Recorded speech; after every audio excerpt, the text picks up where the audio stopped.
Hello, my name is Taiki Sarantakis. I am the president of the Canada School of Public Service, and we have another treat for you here today.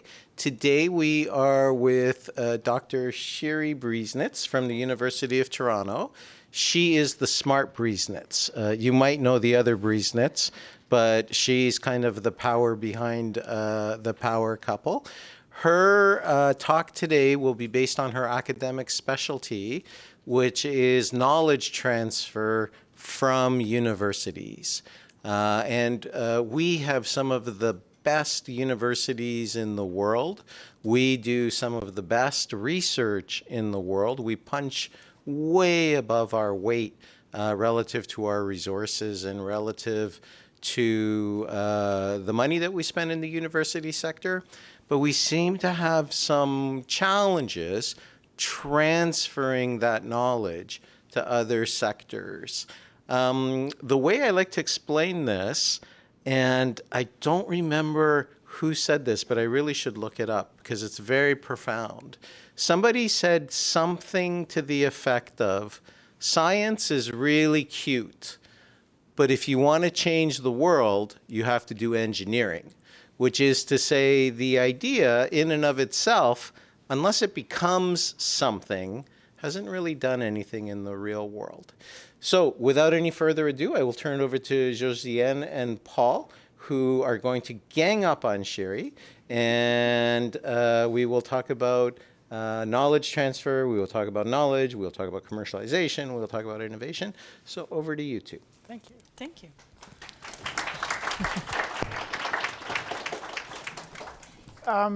So we're here today, lucky enough to have Dr. Briesnitz here with us to discuss a bunch of subjects related to entrepreneurship, innovation, and as Taiki said, transfer from universities into the private sector. One small housekeeping item. So today we're going to go through a bit of a fireside chat together. We'll start off by asking a few questions. As you can see, there are mics on each of your tables. So at some point in the conversation, I'll ask you to come forward with your questions. If you have a question, just feel free to get my attention. I'll be looking around the room, and please do speak into the mic so we can all hear you. So we're going to start a discussion here right off the bat with sort of a scene setter. And so the concept that I think is really important for folks in the room to understand to get us started is the concept of an innovative ecosystem. So can you explain the concept for the folks in the room here, please? Yeah, so hi, everybody. It's nice to be here. I was telling earlier that the reason I'm very honored about the fellowship, but the main reason behind me accepting is because I wanted to meet you all. And I feel like this is the last thing I'm doing, and I'm meeting you all in like last week. So I'm looking forward to your questions. So to think about innovation ecosystems, you need to think back a little bit about other terms that we tend to use in Canada. So clusters, or as we all know them here, super clusters, or industrial districts, right? These are different names in a way, depending on your academic definition. But really what we're trying to say is an area, and that could be on a national level, on a regional level, on a city level, or even a small neighborhood, where you have different actors that are working together, collaborating, and helping promote innovation. The better these connections are, the more actors that you have, the stronger the innovation ecosystem is, right? And the different players, depending, again, on which academics work you read, they can be universities and research institutions, of course, government, the financial sector, and of course, civic society. Now, you can break it down to more and more actors, but in a way, these are the basic actors that you need in a system. So if I hear you well, innovation is not happening in isolation. To bloom, it needs multiple actors. So you mentioned universities, businesses, government, or even a financial system. They all play a role. How can you explain those roles in the ecosystem? How do they all interact? Why they need to interact to make innovation happen? Right. So one of the last projects I've been working on is the regenerative medicine cluster in Toronto, right? And it was the organization that I was following is called Medicine by Design. It was funded by CFREF, which is a collaboration of the Tri-Council agencies. But the interesting part of an area like regenerative medicine, which is, when it was funded, it was relatively new. Now it's not so new. In order to create something new, you need new knowledge. Now, if we are in a closed system and we are talking constantly with the same people, right, we don't get new knowledge in.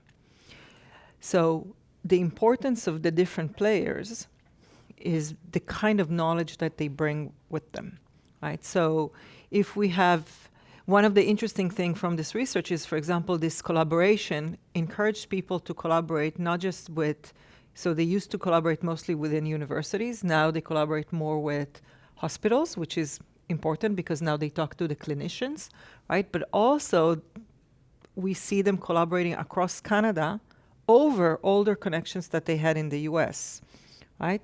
So now they are encouraging this knowledge to go through different areas, different provinces in Canada, different cities, and people who are doing different kind of research compared to in the past traditional places like Boston or San Francisco that are well known when we talk about medical research, right? So every time you have different players, and again, we can go and break it down more and talk about how central these players are. So in each system, you will have different players that are more important. In some of them, you'll have universities. In some of them, you'll have firms. So if you think about the pharmaceutical industry in Indiana, it really revolves around Eli Lilly, right? It's a big company. It's less about the universities, right? When we think about Canada, think about oil and gas. We have having oil and gas companies really, lead the way to a certain direction because they are playing a strong role. So each innovation system is different. The knowledge is different. The players are different. And depending on these connections with each other, you get different kinds of innovation systems. Thank you. So you mentioned, you talked a bit about the actors within an innovation ecosystem. And you mentioned that different innovation ecosystems are different. There's no kind of magic recipe. Certain actors will play different roles in different ecosystems. Is there something that successful ecosystems share? Some things that tend to be common across ecosystems that are successful? Yeah. So one of the most important thing is the knowledge transfer, our ability to share information. And as somebody who studies IP, I can say we're not talking about proprietary information, but ability to meet people. So for example, I'm going back to the regenerative medicine, maybe because it's just, the latest thing, but the universities and the hospitals always had this organization called TASN, which is supposed to help their collaboration. But they were really not talking to each other, right? And so this is a loss if you think about the amount of knowledge on certain things related to medical research that they could have over the years collaborated on, right? So knowledge, in my view, if you look at, openness, and again, openness meaning people willing to meet. So Boston, when they started developing the biotechnology industry, was known for Biotech Tuesday. It was an informal cocktail evening. Nobody was sponsoring it. It was, unlike the US, traditionally, it was just organized by people working in the industry, meeting each other. So one of the things we talk about with very traditional economics and economic geography theories is Marshall's theory about knowledge, about people being next to each other and sharing knowledge. And he described that there's something in the air, right? It's about people willing to talk to each other and understanding what they're working on. And in Boston, a lot of times, especially when the smaller companies started in the late 90s, they were talking about our refrigeration system died and we just asked this firm to help us, right? So it wasn't necessarily we're sharing, secrets, but it actually helping each other with certain things, connecting people. Oh, we are working with this VC. You can, we can connect you.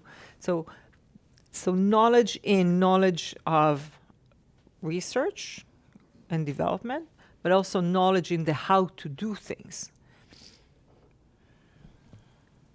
follow up? Yeah. One of the concepts I think that maybe you and others have written about in the literature is the fact that I think that regional ecosystems as a theory kind of sometimes is interpreted as like a recipe, but that in and of itself, it's perhaps missing or hasn't yet fully figured out certain elements to make sure that folks can actually utilize it to its full potential. So two of the concepts you had raised previously are sort of mobility and regional constraints with respect to those ecosystems. Can you elaborate a bit more on those, please? Yeah, so I'll take us one step back to Sure. say that, you know, especially when we talk about universities and innovation, people at one point were, we need to do the Stanford model, right? If we just, you know, copy the Stanford model, everything will be okay, right? But you can't. No, Can I just ask you to explain what the Stanford? well, model is? Stanford did so well, you know, in developing Silicon Valley, right? Silicon Valley is Stanford, if you look at the history. So if we copy Silicon Valley, then, you know, whatever components they have, we will bring them and then we would be fine. But the culture in Silicon Valley was very different in Boston. This is one of the most traditional taught examples, case studies, when we talk about innovation, is the comparison of Route 128 in Boston versus Silicon Valley. Silicon Valley was developed because the founder of Silicon Valley, Thurman, was in Boston. He was like, we need to have this, you know, same kind of model. We need to make sure that, you know, companies are talking to each other. Well, companies in Boston were not talking with each other. They were big. I know nobody remembers, but the computer industry actually did very well in Boston. And they were big companies that were doing everything, almost like Ford, everything internally, okay?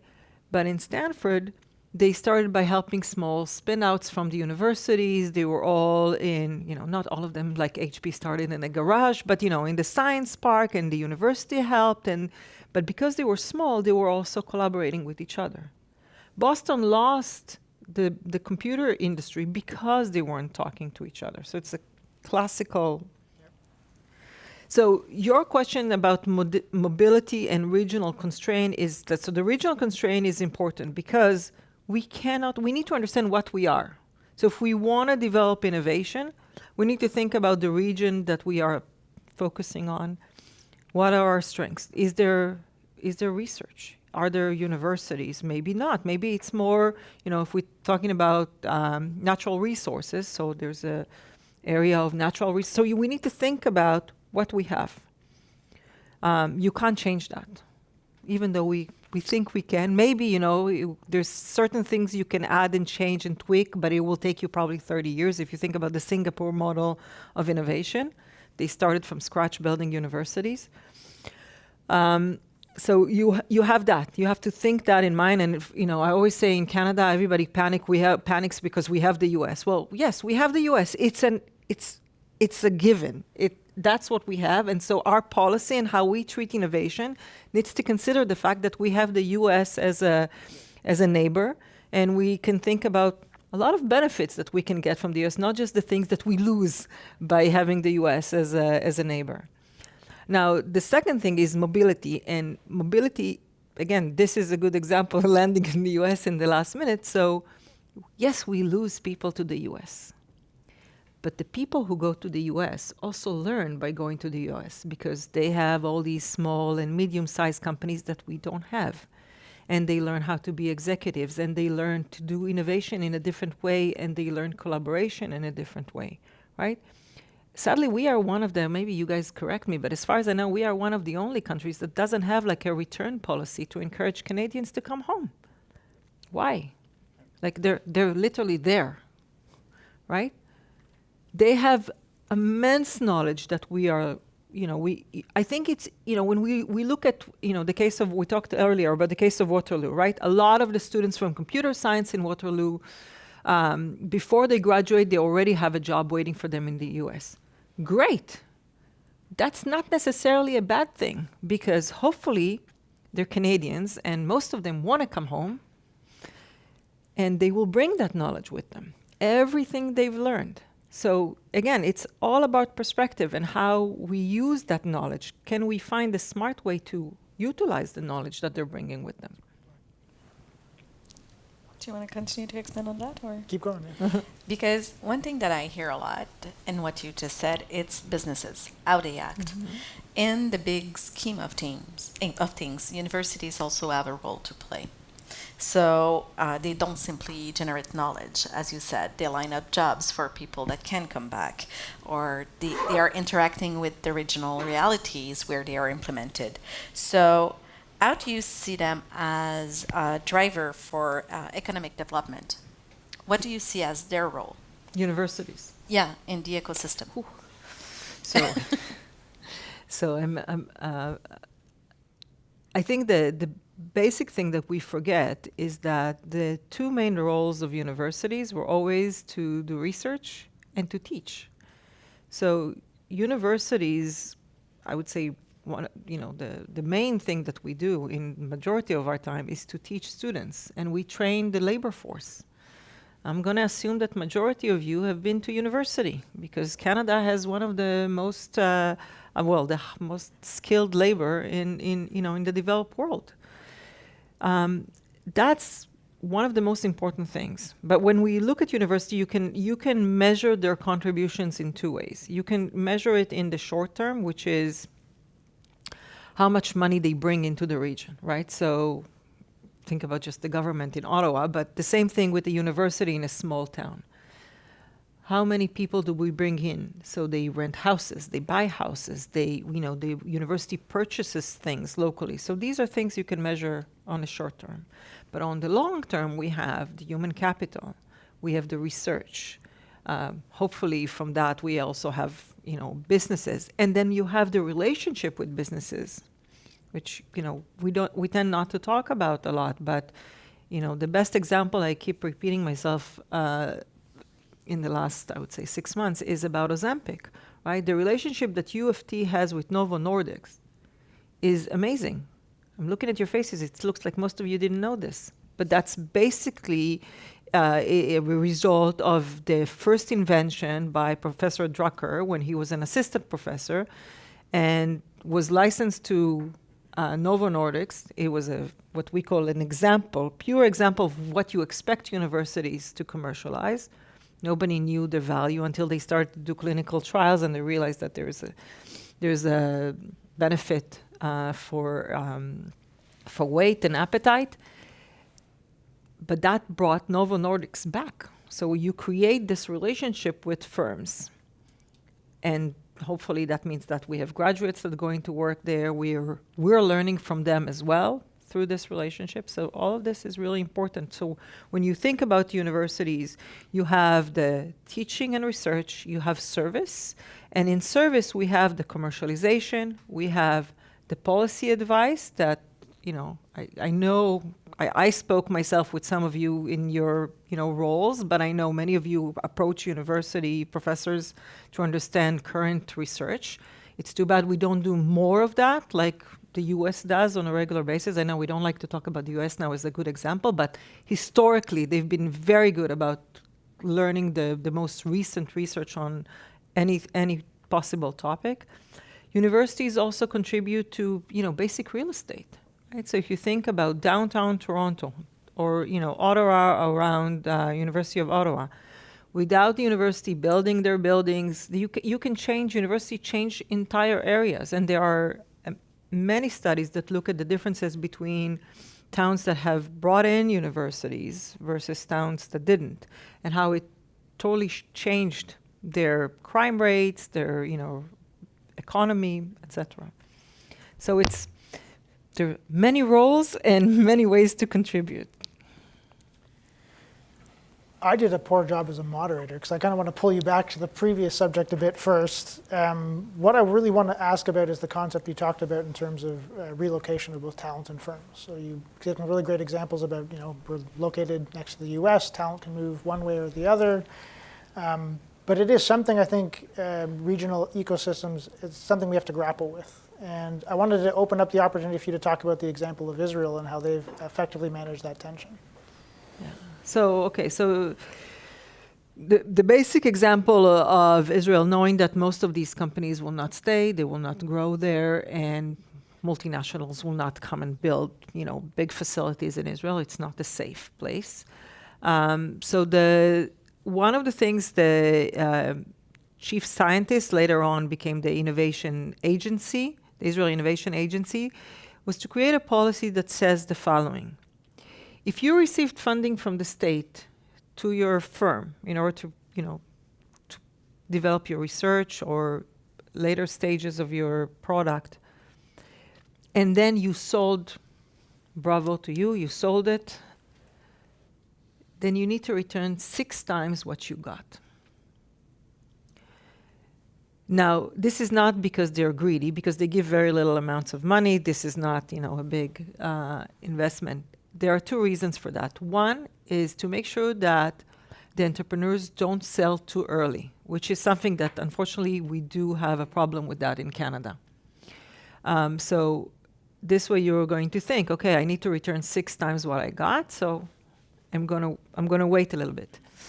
And the second reason is to have a little bit of return. Now, this is not going to fund the Israeli Innovation Agency, but the funding at least will go back somewhat to the system. Right here, one of my pet peeves is my issue with the fact that we don't have any rules regarding to IP in Canada. I don't care what, but we should have some rules, one side or the other. But it means that we are losing a lot of inventions that were developed in Canada, funded by the Canadian government for many, many years with millions of dollars. And all of this, most of the time, goes to multinationals. And we don't see the benefits, not even in research. And to tie back the 2 topics, so you're talking about entrepreneurship in Israel, but if we tie it back to universities, we have seen from your previous articles that there might be or might not be a link between the different educational paths taught in universities. So when universities decide to teach a specific topic in a region, have you seen any casualty link between what they teach, for example, a STEAM path, and a higher entrepreneurial, and sorry, here it's my French, making this word really difficult for me, entrepreneurial outcome? And if there was not, why, and what type of activity can encourage entrepreneurial activities instead? Yeah, so we all, if you look in the entire developed world, we are promoting STEM, right? STEM, we want STEM education. STEM is really important, and it is important. It's highly important for when we develop companies. You need people with knowledge in STEM. But STEM graduates, people who have both undergrad and graduate degrees in STEM, are usually not the people who become entrepreneurs. It's very simple. They don't need that headache. They can graduate and get a good paying job without building a company. That's really difficult to be an entrepreneur. What we find, and not just our research, we've done this based on the University of Toronto alumni survey that we've done, but also other studies show you that people who become entrepreneur are usually people that have diverse knowledge. It goes back to if you think about, very similar to when we talk about innovation ecosystems, right? So you need the people that have both STEM and non-STEM degree are more likely to become entrepreneurs. It's not like it's an absolute, but if you look at the University of Toronto graduates, we have that information, and you can see that if they have that combination, and especially if they have an undergraduate in STEM and a graduate degree in non-STEM topic, then they are more likely to become entrepreneurs. So I'm going to start looking around the room for questions. If you've got questions, please get my attention. I'll do my best to bring you into the discussion. I believe we have one question from our president, Takis Sarantakis. People always are shy at the beginning, so I'll jump in. And I'll jump in again if there's another leg, but only if there's another leg. Shiri, I have a big question and a little question. Do you want the big question or the little question? You're the president. For 10 more minutes. So, as you kind of said, it's a 3-legged stool. So we have the education system, mostly universities, although colleges are trying to play, or are playing an increasing role in this place. So universities, government, and business. Tell us, in your opinion, a little bit what you think each of those is doing more right than wrong. And on the flip side, a little bit what you think each of those is doing that they could be doing better at. Here. Yeah, in Canada, sorry. So, first, you are correct about the colleges. And for me, it's higher education. So I just say universities because where I grew up, we don't have a differentiation between the two. I would say, especially in Canada, there's a huge dichotomy between business and higher education. Less in the colleges, for a good reason, but we don't tap into that well enough. So as an example, the government of Ontario built all these labs in most of the colleges that businesses are using regularly. They come in to use the facilities. But we don't do enough to follow up, use that opportunity to provide them with information on intellectual property, on marketing, and other things that could help them. They just come in, they get their service, and they leave. Okay? The universities in general have still, and we are in 2026, a view in many of them that business is bad. Like if I, as an academic, work with businesses, it's a bad thing.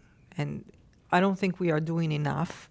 When it comes to teaching entrepreneurship, if you go to just do an exercise for yourself later today and Google, even at U of T, entrepreneurship courses, you will find that there's probably around 300 in each one. Most of them teach about entrepreneurship. We don't teach entrepreneurship as an academic course.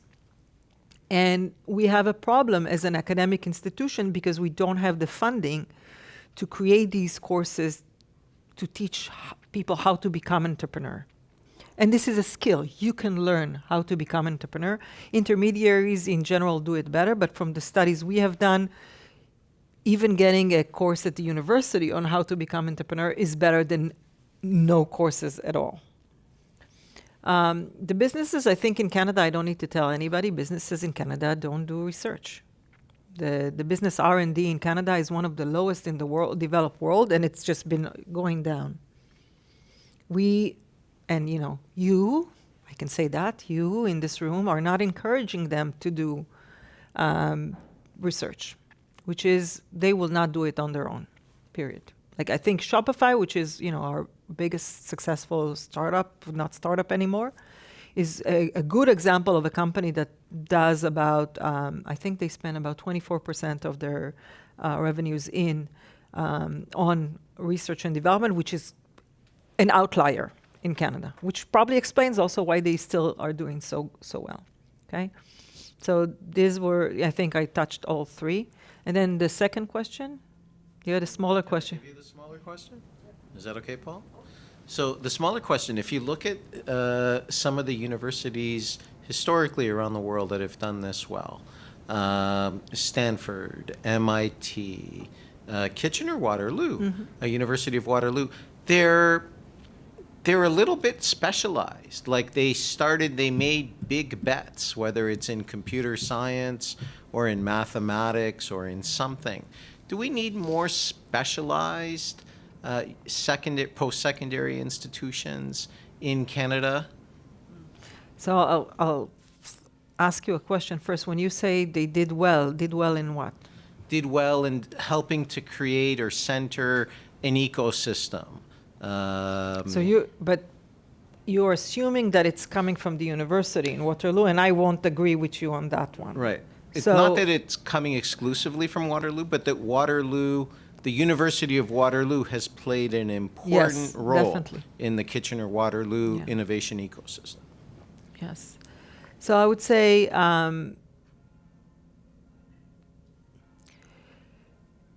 you're looking at certain technologies, because if you look at biomedical, none of these universities would be center stage, right? So if we look at biomedical, there's other regions that have done much, much better, universities that have done better than them.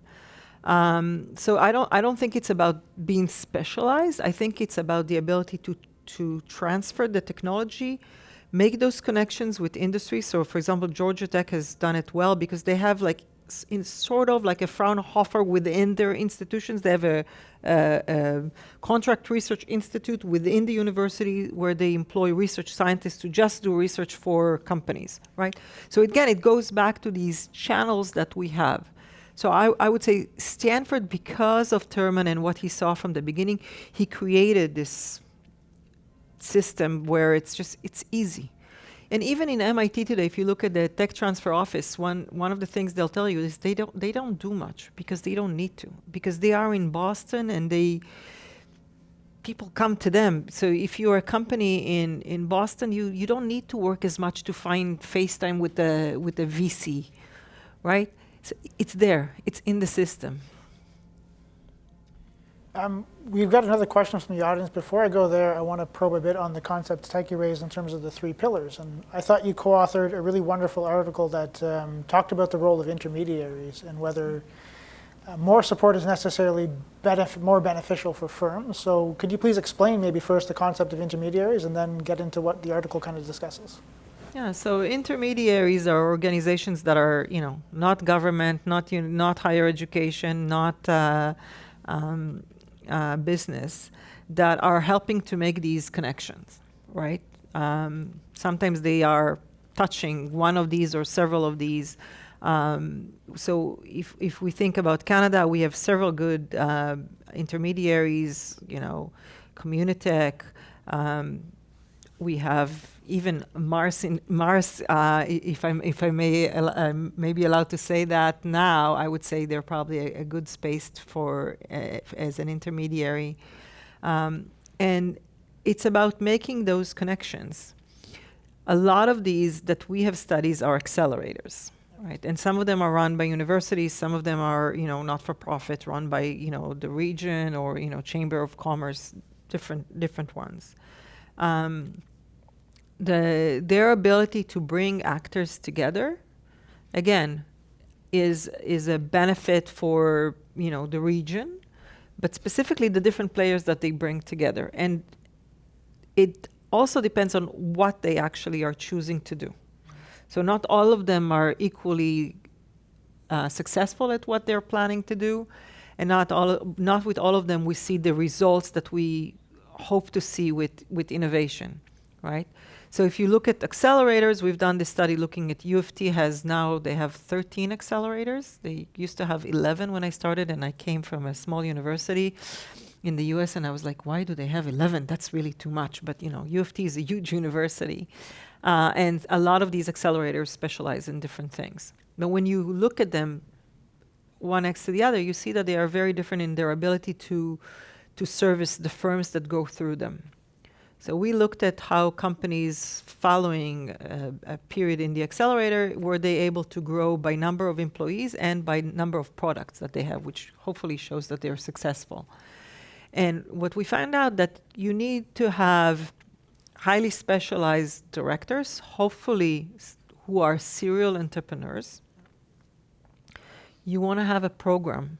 So you want these companies to go through certain milestones. And last, you want, we're not supposed to say that in Canada, but you're supposed to have a selection process, not accept everybody. And yes, you are choosing winners when it comes to businesses, and that's okay. And hopefully if you have the right people as directors and on your board, then you can actually identify companies that have the potential to succeed. So if I'm hearing you correctly, is part of what you're saying that we need to also allow the market to do a bit of the weeding out for us, that we play maybe too much of an active role in Canada in determining who gets that support and who doesn't? Yeah, so a few years back, I think Taiki brought me online to a course, and I gave a presentation on technology commercialization from universities and funding, and then I had a question from one of your fellows who asked me, but my husband has a startup, and if he doesn't get money from the government, who will fund them? And my answer was, if they cannot get funding, then they probably should not exist. That company should not exist, because not all inventions become innovation, and not all ideas develop to a product. You need a market. You need somebody to buy in. And, depending on how, not specialized, but how knowledgeable we are in supporting these companies and providing them what kind of, service they need, we can help guide them, but we cannot create something that they are not. So I think I answered your question. We're going back. We're going to take a question from the audience. We have Nick Rodoti. Hi there, Dr. President. It's Nick. It's actually exactly tied to where you just ended, and that is, to what degree does the source of funding matter and where it comes from? So I think of recent efforts now, the government's very interested in attracting investment, hosting a summit in September, trying to launch a defense bank. So in this respect, what are the potential risks and benefits of having large amounts of money come into this space, and how does it impact the ecosystem? Coming to the space from the government, you mean? Or from a variety of sources. I think of outside of Canada, pension funds, or, so internal and external sources, because I imagine external sources will come with different strings attached than internal sources. Yeah. So, good question. So I'm not an expert on the VC industry, so bear it with me. But from studies that we know, most international VC companies do not invest locally without a local VC company to invest in them, or at least, somebody from the local country, region to co-invest with them. The fact that our pension funds don't invest in our startups is a problem, because they don't have a leg up, right? Years ago, David Wolf and Dan Bresnitz and I have done this research with the financial industry in Toronto. Well, in Canada, actually. And we specifically were looking at the fintech companies. Okay, so I don't know much about defense. And one of the issues there was that none of the banks would take software from a Canadian company. And we did all these interviews with the big five, and we're trying to understand, and they said, well, we have all these American fintech companies. They've already tried their products on the, small banks in the U.S., the credit unions that we don't have here. So it's easier to take a company that already tested something, right?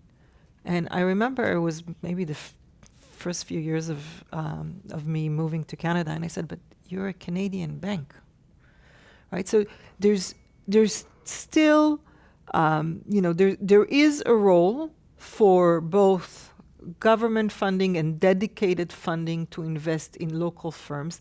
Again, with creating some restriction, or what does it mean after we invested in you, right? So, in Connecticut, they created a small fund, nothing like this, and they said, okay, if we invest in you and, you need to stay in the region for X amount of years, and if you leave, you need to make a return back. So it doesn't mean that there's a problem with that, and especially if you create, you bring specialists to run these funds, and specialists to decide who gets funded. I know we have an issue of, can government pick winners? Well, it's not really the government. Well, nobody expects, me or you to, pick the winners. You take serial entrepreneurs, you take people with experience, and you have them make that decision. You take people from the VC industry. But it is important, because you need the government role many times when we think about innovation is to reduce the risk. Right? And if you want people to develop things, we learned that companies themselves will invest more in research if the government invests in the research. So they sometimes would even double what they were planning to invest in if the government invested with them in their own company. Which, again, this is something that we rarely do in Canada. We don't invest directly in companies. So this is good news. We've got another audience question. I want to follow up on that a little bit, though. Sorry. One of the concepts I think you've raised in some of your writings have been, regional ecosystem players know their ecosystem best. Mm-hmm.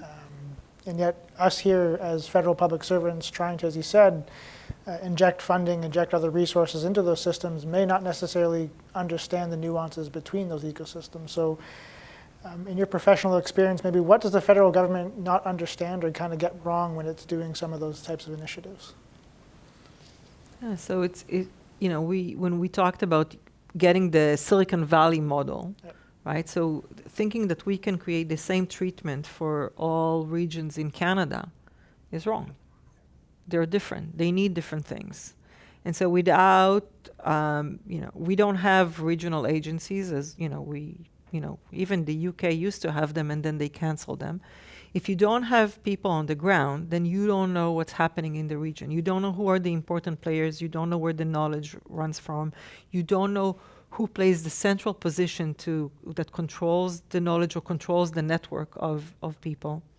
And so you are going to create a treatment for everybody. And again, the strongest regions with more resources will know how to benefit from that, and others not. And I'll give you an example from that I've learned at Memorial in Newfoundland.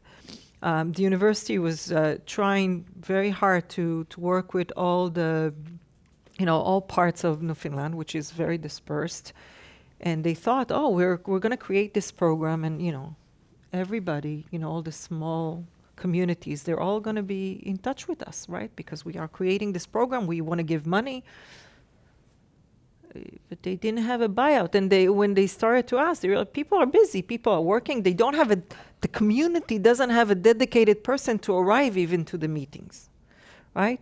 I've been in a meeting in Italy a year and a half ago, and there was a representative from the IMF, without naming names. And, they talked about how they created this program that was supposed to reach community organizations, and nobody applied because the community organization never heard about this program, right? It's too high level for them to even know that it's there. I can tell you that as a researcher at the university, we get bombarded maybe, twice a week with emails about here's all the options of things you can collaborate with, you can apply for fund. Most of us, we delete. You will start asking questions when you need something, then you're going to start looking for. So you want government active, especially when you think about innovation, you want it active both on the federal level, but as much as you can in the local level. And the local doesn't have to, we're not talking provincial or even regional, right? Because if you think about Waterloo, it's not even a city, right? It's a region. Silicon Valley is not a city. So those are, a lot of times one of our issues is these areas are not defined. They are a few authorities together. They're not one municipality or one community that can apply for it. So if we don't know what's happening in the region, you don't know how to support it. So who have you? Audience question? Yeah. Mr. Stewart? Hi, Sherry. Right? This has been great. I'm learning a lot. And in a way, asking my question a bit later, some aspects of it you've already addressed, so I'll try and crystallize it if I can. You're here as kind of a cross-cultural exchange. You're here to better understand us, and in a way, we're trying to better understand your world and your expertise through you. So you're an expert in research translation. In fact, you're a researcher in research translation. So I was thinking, if you talk a bit about being yourself in the business of being a researcher in a domain, what are some of the things that work against you translating your research? People think commercialization when they think of research translation, but in fact, commercialization is a subset of that topic. And you, as a policy thinker, you do research and then you need to translate it into impact. So from the perspective of being yourself and your lab and your students and so on, why don't you do more, or what motivates you to do less, and so on, number one. So that's a question about you in this exchange relationship. And then about us, if you think about our programs, again, from the perspective of being you and being an expert and translating your work, what could we do better in our programs in your world, in the world of policy research translation? Thanks, Ian. Okay, so in my world, I've always, but I think I'm on the extreme side. I've always wanted to share my information with not just policymakers, but with the community. So if I interviewed companies, I made sure that they received the results, not the paper, because the paper takes 2 years, but a summary of the results.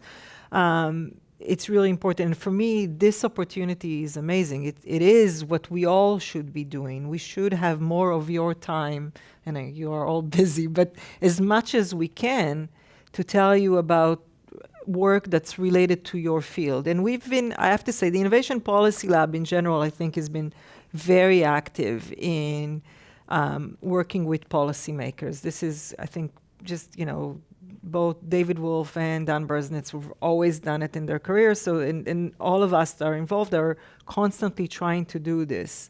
So we work with, we get requests from policymakers or from companies, but we also initiate. Both our, speaker series is open. We have a newsletter. Well, we had a newsletter until recently that went to, everybody as much as possible to tell them about our work, but also other people's work, and to make sure that these channels are open. So I think this is important, but as, if you were going into your second question, this is a wonderful opportunity, but it really is just for people who work on policy. But if you think you can have that almost in all of the fields that you have in the Canadian government, the richness of knowledge that you can have is amazing, right? Because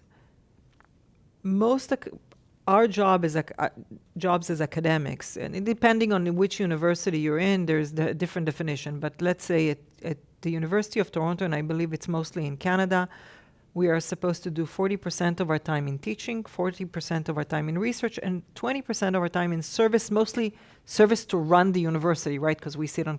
But for us, it's also service for Canada, right?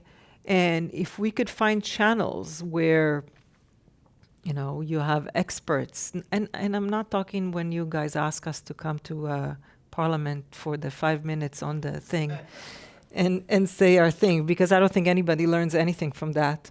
I've done it both here and in the US. It's not these kinds of discussions.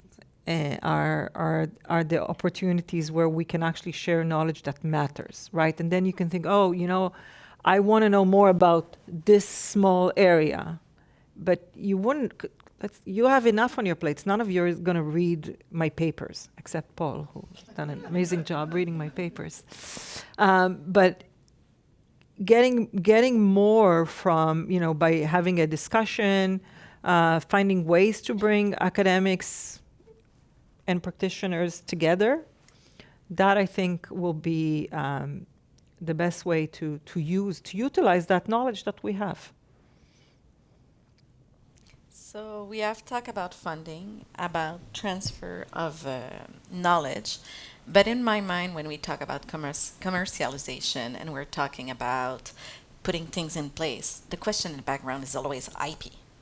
So how do we do on that front in Canada, and how do we compare with the world on that stage? Okay, so the federal government doesn't have a policy in regards to federally funded research.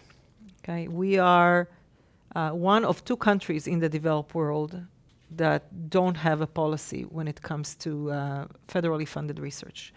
Most of the world followed the US, the Bayh-Dole Act of 1980s, that says any federally funded research that the government does not want is owned by universities or research institutes that receive the funding.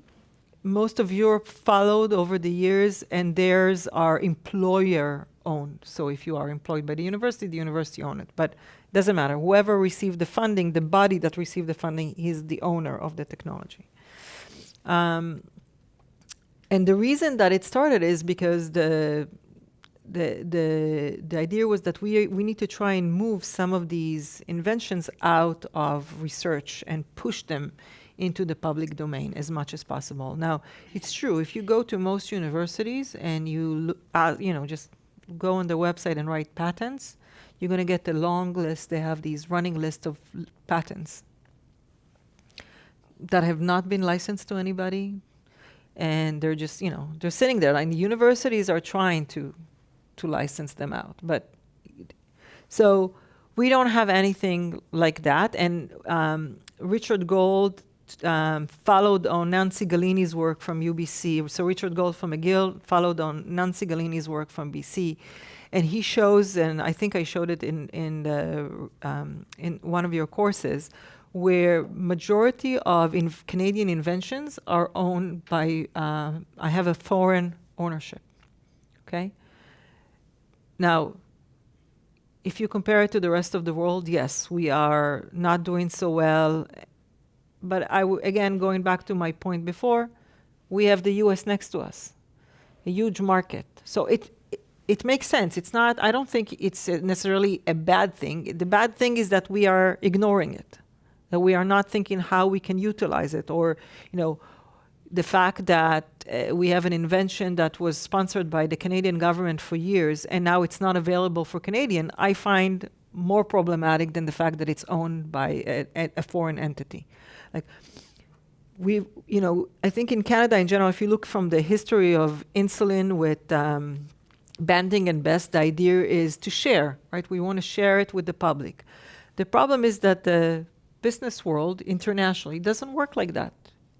Somebody will own it. You know, the story of Shopify, I don't know how many of you know, they started with no patents, 0 patents, until they became very successful, and then they got sued by patent trolls. These are companies that all they do is they buy patents, and then they find the opportunity to sue you once you are successful.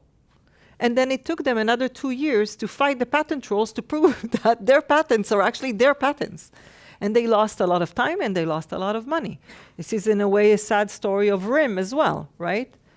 And when Nortel was dismantled, all the patents have been bought by foreign companies. Canada done 0 to protect these patents. And the problem, again, is not the fact that we sold them. The fact is that we have no freedom to operate and use that knowledge that we paid for to develop, or even in many cases to continue in doing research on it, which is a big problem. And if we look like on the global stage, who's doing better than us and what we should learn from them?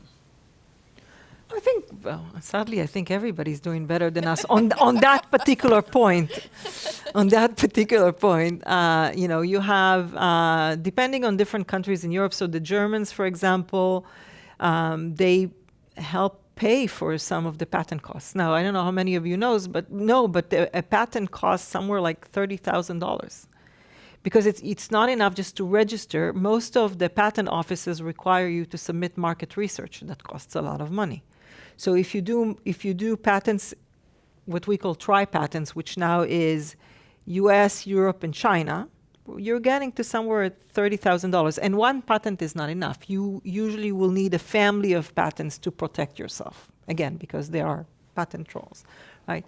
So, I mean, it's not, there are better ways to do things. If you look at CIPO, which is the Canadian Patent Office, I hope there's nobody here from CIPO, but we can have a discussion about that.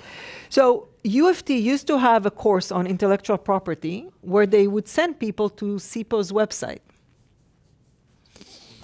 Do you know what CIPO used as an example until, I think it was like 3 or 4 years ago? What did they use as an example for an invention? A rotary phone. Probably our students would think it's an invention because they probably haven't seen something like that ever before, right? But we brought Natalie Raful to help us with the course that we created at U of T on patents. And she blew up. You know, this is not an example that the Canadian Patent Office should be using, right? If you think about an example, so, you know, you all know the Google landing page, right? And even before AI, now with AI, you probably are looking at something like 30,000 patents on one page. But even before AI, you were looking at hundreds of patents on one page, because the search the search itself is a patent. The design is a patent. There's a trademark on Google. All of these things are IP. For years, when I I moved to Canada in 2013. For years, we were telling, and this is all the intermediates, and I can say almost all the tech transfer offices in Canada were telling computer science companies that they don't need patents. Because you're just doing software, you don't need patents, right? So it's also education, and I think since the Elevate IP and the different IP offices I would say on that one, I know we're in Ottawa, so I can say that Quebec has been doing this better, I would say, than the rest of the provinces in teaching on IP and thinking about how to protect IP and putting money behind an IP organization that has professional people that can help universities and businesses to think about IP. Ontario had one, but now it's sort of not, I'm not sure if it's alive or dead. But even the basic of understanding, like you take any student in the US and they will tell you what is IP, and not just patents, they know. And here you had intermediary organizations, many of them paid by the Canadian government, who did not understand the importance of protecting basic invention, protecting the name. You have a name for your company, that's a trademark. Okay, not understanding those basics and giving advice to companies when you don't understand what IP is an issue. So I think we are better with the education part of things. We are still not very good in protecting the IP itself. The process of registering the IP through the different systems, we are still not there. So we're coming to the end of our time together. Before I pass it off to Taiki to say thank yous, I would love to ask your opinion in terms of what you'd like to leave this audience with as your sort of last remarks for today. I think I would go back to Ian's question, and I would encourage all of you to think in your area. If this was somewhat beneficial for you, then to think about, okay, who else, what kind of other topics do I want to hear about? And, who are the people in Canada that are working on? And most academics are super happy to talk, as you can see, to talk about their area of expertise. And, where can we create these collaborations and continue this discussion? Thank you. So I'll pass it to Taiki to say a thank you on behalf of the school. So in Canada, we have a lot of values. We value social programs. We value social cohesion. We value safe borders. We value hospitals. We value education. All of those things are predicated on our capacity to pay for those things. And all of those things will degenerate and will even be gone if we don't have the capacity to generate wealth going forward. This is one of my last kind of public appearances as a deputy minister. I want to say this very clearly. We have been criminally bad in this area in the last 30 years. Criminally bad. And the people that are going to pay for this will be our children. And as it continues to decline, it will also be us in our old age. I think if you take nothing away from this, and you should take a lot away from this, is that policy is a choice, and policy leads to good outcomes over time, or it leads to not so good outcomes over time. And I want to encourage everybody who's watching this to kind of stop and take this seriously, because when everybody else is growing when we are actually growing at a fraction of the rate where everybody else is growing, and in some cases, we're declining in an absolute sense, not just in a relative sense anymore. We are the frog being boiled without realizing it. So Dr. Sherry Briesnitz, the good Briesnitz. I love your husband, by the way, so that's why I can say that. The good Briesnitz, thank you so much for taking time out of your academic schedule this year to be the Jocelyn Bergon Visiting Scholar. And thank you so much for spending the last hour talking to us about something remarkably important to all of us in a wonderfully understandable way. Please join me in thanking Dr. Briesnitz.